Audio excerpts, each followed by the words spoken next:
Hey everybody, it's Wintermute coming to you from the Think Tank, and this is the next video in the Tech Talk series. It'll be the first one where I talk about a specific nation, and I decided to go ahead and start with the British Commonwealth.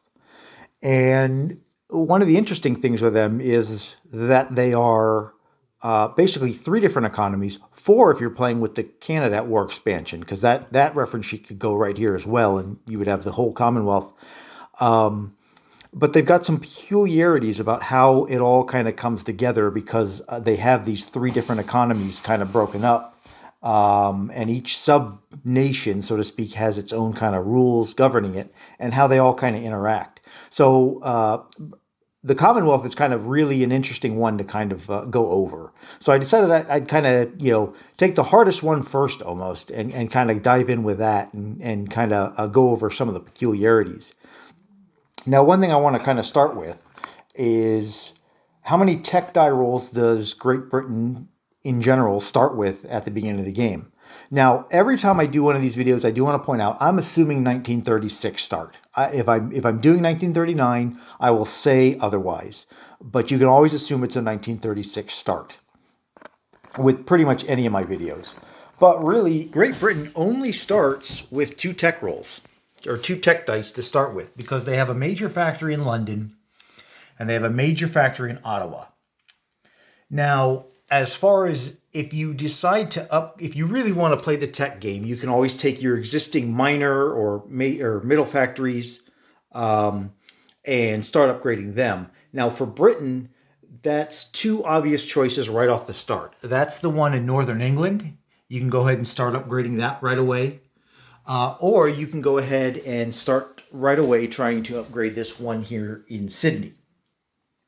Now, that's assuming you don't want to start a brand new major facility in another territory, which is an option for Britain because they certainly have Scotland, Northern Ireland, or the British Midlands to go ahead and build another major factory if they wanted to from scratch.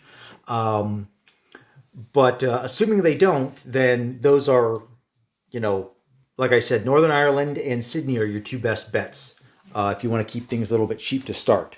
And I know it's stated in the rules, but I want to kind of clarify it here because it is an oddity in that the FEC does not have home country. Therefore, they can never build anything other than a minor factory in their territories. And that's it. That's all there is to that. So the only two nations, three if you include the Canada expansion, that are contributing to the tech die pool are going to be either Anzac, Britain itself, or Canada. Now, only having two dice to start with kind of makes their decision, it narrows down their decisions, and they probably need to be a little picky about what they're going to do. So let's take a look at the actual tech sheet. Now, I'm going to go ahead and just start at the top and work my way down and talk about some of the techs individually. So you've got advanced artillery. Does Britain really need advanced artillery? Probably not. And so advanced artillery doesn't suck when you're fighting a ground war. Now, the most likely place that they're going to be fighting a ground war is when they go into Europe itself. But that's not an early priority. An early priority is usually securing their naval asset, or their navy, consolidating it, making sure it's safe, and then projecting its power, and obviously protecting their convoy lines. One place that you will probably see most of your combat earlier in the game is possibly actually down here in Southeast Asia. But even if you get advanced artillery as early as you can, India cannot build it. It has to be shipped in either from Britain or from the Anzac. So you got to take basically, and for advanced artillery, advanced mech infantry, heavy armor, all three of those basically fall into that category of, none of it is terrible, but it's probably just not a high priority for Britain to try and get that. Obviously it's nice, but it's just not a high priority. Heavy strategic bombers for them wouldn't be terrible, especially if you really are playing the economic game and you're doing a lot of strategic bombing on Germany itself. or you're trying to set up, a situation where Anzac is trying to bomb some factories further south that maybe Japan has built later on in the game, or some of their other facilities. Long range aircraft, probably not a bad choice. Britain itself is usually going to be building a bunch of aircraft. Anzac, I know, usually likes to build aircraft. India likes to have a couple on hand just to be able to reach out against Japan and hopefully take out the stray false small fleet that they leave out in a random territory. So long range aircraft isn't a terrible option for Britain. Now, I'm going to talk about advanced anti-sub warfare and radar kind of together, because those are probably the two most obvious early choices for Britain. Especially if you've got a German player who is really fighting the sub war. Advanced anti-sub warfare mixed with radar really makes it hard for Germany to do things for raiding. Because of the bonuses to the convoy and escorting, being able to start rolling dice against raiding submarines and things along those lines. And then radar, again, if Germany is doing a Battle of Britain type thing and they're just trying to bomb your factories and stuff, being able to scramble as many fighters as you can and they all gain +1 interception, quite frankly, is probably going to just stop that dead in its tracks, unless he has a good answer for it. So those two kind of go hand in hand in that sense. Advanced subs, again, probably not a high priority for Britain, until maybe later in the war when they're really trying to dominate the seas and take it away.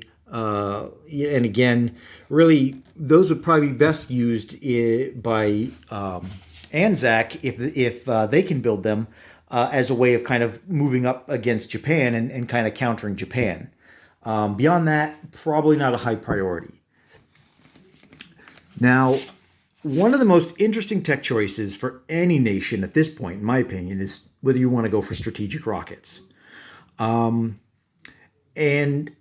let's take a quick look at the map, because we know historically Germany built strategic rockets and they put them up on the northern coast of France and Belgium and Netherlands, and then launched them over to London and Britain in general, and did a lot of strategic damage, or did some strategic damage. They weren't very effective. But turnabout's fair play. If they have territories that can reach your factories, you probably have territories that can reach their factories. So if Britain wants to go for strategic rockets, they can build them in London, and then they can reach. Let me slide around here and do some quick counting.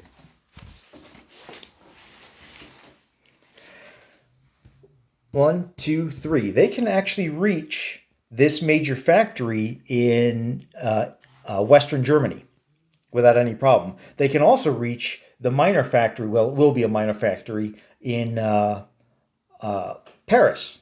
So every turn, Britain can go ahead and do strategic rockets against Germany and cause them to eat up their resources, trying to repair them. And then if you get, then there are some, let's see, if there are some other options here, like perhaps Britain liberates southern Norway. So southern Norway is part of Britain. They move over some rockets. They go 1, 2, 3. Well, now they can hit eastern Germany. Now they can hit both these factories every turn for 1d6, depending on how many rockets you actually have up.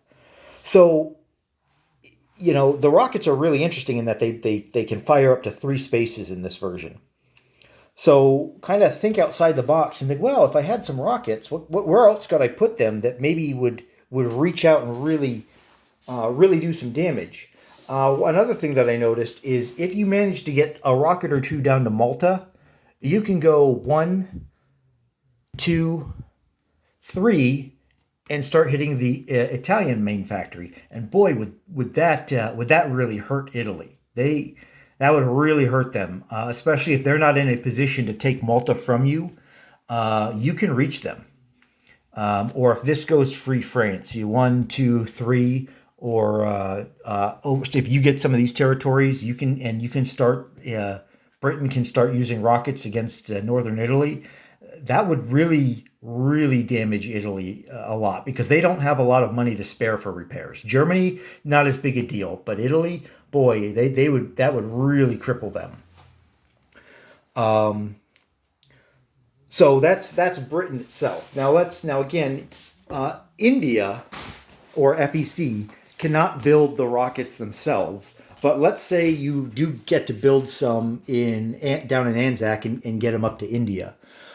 Well, they don't have anywhere near as many cool options. But let's assume that Japan has put a factory somewhere down here to just be able to build some infantry. Siam is not a bad place to build a factory, in my opinion. So if you get a rocket here in Calcutta, you can actually go 1, 2, 3 and start hitting Siam. Excuse me. And then Anzac isn't quite as in good a position. Again, they just don't have that many facilities to hit. And like I've said before in my last video, being able to doing the carpet bombing isn't a reliable thing. So I don't know if that's a good investment of resources for them. And they can't hit naval units, so it's not like they could have a fleet of Japanese ships here and go ahead and do some attrition rolls against them. That's not how it works. But if you get to the point where maybe Anzac and or America are coming in and taking some of these islands, well, maybe now they're getting into a position where they can consider building some rockets if Britain has them, and then maybe launching them up to some of the factories up in Japan or some of these potential factories up in Arihe. And when I play Japan, I like to build a factory or two in China to be able to keep putting units onto the mainland directly. So there are options over here for the rockets to be used, but not quite as maybe as effectively as Britain itself can use it. And then of course there's Canada, but they're too far from the action to really have any impact on. Not really going to use the rockets a whole lot. Excuse me. So I don't think strategic rockets are a terrible option for Britain. I think there are some higher priorities that they should go after. Again, anti-submarine warfare and radar, if they're really getting chewed up in the ocean by the subs, they may need to be a higher priority so that they can protect their income reliably rather than try to counter the income loss by dealing strategic damage to Germany. I think those two would be the better bet in that case. Then we move on to wartime economy. Now, this is another interesting one for Britain. Wartime economy is good. It's just flat out good. The interesting with Britain is where do they put the money? And, there's no way I can even guess where you think it would be best. You're just going to have to look at the situation on hand as it is and, choose some of those breakpoints. Like, well, if I give $2 to Anzac this turn, next turn they can finish that heavy cruiser that they've been building without any problem. I won't have to wait another turn. So, think of that in kind of breakpoints to get certain things built rather than just going, okay, well, you get a couple, you get a couple, you get a couple. I would obviously recommend think about, well, let's make sure you get at least 3 so you can build an extra infantry next turn. And this guy I should give at least 2 to finish that unit and so on and so forth. But wartime economy is never a terrible one. And while Britain's overall economy is really impressive when you add up Anzac and FEC and Canada and Britain itself. They have a lot of money. The problem is they're spread out all over the globe and have so many things to get done at once that it never feels like it's a huge economy when it really is. And it does rival America when you add it all up. But they're spread out so far and they've just got so many more obligations than America does at the start of the war that it just spreads it so thin. So wartime economy is one way of kind of bolstering that. So, again, I would never say don't go for wartime economy. It's just a matter of when you think you need to go for it. Improved factories. Now, this one is good for Britain. In part because FEC doesn't have a home country and they will only ever have minor factories. If you build 2 minor factories in Calcutta and then get improved factories, well, now you can build 4 units there. And Calcutta can FEC can actually, they can get to a point where they're actually bringing in more money than they can actually spend in a turn depending on how the war is going, because they have a lot of resources at their disposal, but they only have that one factory. So improved factory kind of, doubles the effectiveness of their minor factory. So obviously you don't have to build as many. And you can, you can you hopefully get to the point where you're never at a point where you're just sitting on money because you can't physically build the thing you need to build because you don't have the factory space to be able to do it. So improved factories is good. And if you never plan on upgrading the Sydney factory, then at least it's doubled its output as well. So again, Australia, ANZAC, their economy is never quite as impressive as FEC, but they have limited production capacity, and you can actually end up having more money than you can actually spend in a turn, depending on what it is you're going for. And then improved construction, again, Britain is a huge naval power. How much Navy you build throughout the game is going to be up to you. Sometimes you're going to want to build a lot. So other games, you're just not going to build as much because they start off with a very impressive Navy. Sometimes you're only going to build a couple destroyers to help spread them out over your convoy lines, but then you may not go much more into that. So in terms of making your ships cheaper, advanced construction may or may not be worth it for you. Now, on the other hand, you've got the facility improvement or reduction in cost. And I know it's a very common thing to build minor factories in the Middle East, and obviously more in Calcutta, so you can build more units. So that could make them cheaper depending on when you want to build them. But again, the other half of that where it deals with the ships and whatnot, and making them cheaper or speeding them up, you're just going to have to make a judgment call as to whether you think it's worth it based on how the naval game is going, and whether or not you think that's worth it. But if you really expect to be building a lot of ships, then improved construction is a good one. Heavy battleship and heavy carrier.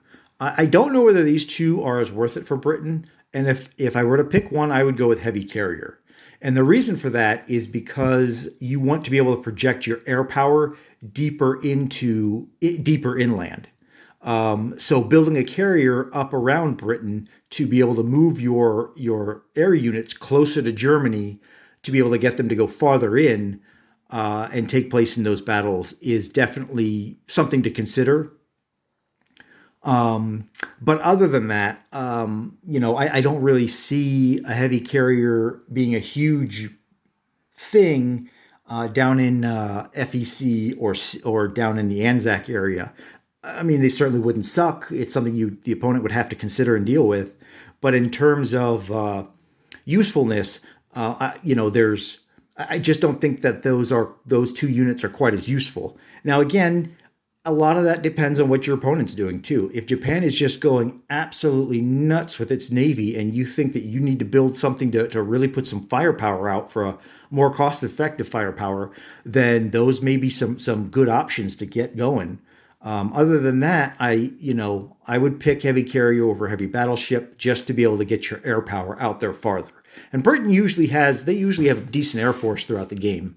Most games that I've seen so far. And then the last is attack transport. Again, this is not terrible. Anzac could really use those actually when they're moving up, trying to retake some of those territories from Japan. India would like to have some for the same reason, because they're going to want to come down and start taking some of these islands back, or they may want to go ahead and jump straight from Calcutta down into taking Siam or trying to retake British Malaya or come around here rather than having to slog one territory at a time. So attack transports would be good for both those FEC and Anzac. For Britain proper, they're good too when you finally decide to go for D-Day. Now, when that happens, they're good, but they're more likely to be kind of a one-shot deal up here, because I'm going to guess most games, when the Allies go in, they go in whole hog and they take they create that beachhead and then it sticks. Now, that said, there are some other places where you can use them secondarily or right away, like if you want to take Norway back before you go for a D-Day type scenario, or if you want to go ahead and forget about a D-Day up there and go ahead and come into the southern part of Europe and go up to Italy, well, then those attack transports would be very useful down there, assuming that you've cleared the Navy out. So attack transports, they're good. They're good no matter where they're at. It's just a matter of how much use you're going to get out of them in terms of how many combat moves are they going to make versus only being bought for one really impressive combat move. So you'll have to weigh the pros and cons of that. Beyond that, again, Britain's kind of in a weird spot because you have to take into account what's not just good for Britain proper, but you got to say, well, okay, well, how could ANZAC benefit from that? And how could FEC benefit from that? And how could Canada benefit from whatever tech I'm rolling for? And so that's why I put the wartime economy probably at the top of the list, improved factory at the top of the list, and then strategic rockets I think is definitely, if not probably a secondary choice, along with advanced anti-submarine warfare and radar in terms of being a high priority. And again, you got to kind of look at how the game is going, and you got to, maybe your opponent and what kind of tactics they're going for right off the bat, and that may, hey, I know this guy doesn't really go after my convoy lines, so I'm not going to worry about the advanced anti-sub and radar. I'm just going to worry. Maybe then you want to go for advanced artillery and jet fighters because you're going to be really going hard and heavy in creating several beachheads and not just one, and you're going to be creating them turn after turn after turn, so you want more quality ground troops. So, but yeah, Britain is an interesting one and a difficult one because they're just all over the board, and they have so many things to do, so many things to consider, and so many theaters to have to fight in and deal with. So if you have anything to add, or you think maybe I'm wrong about my assessment of what tech is best for them and what tech maybe they don't need to worry about, please feel free to argue with me politely in the comments, and or add anything you think maybe I missed or didn't take into account in the comments as well. This is Wintermute, and I'm signing out for today. Thank you.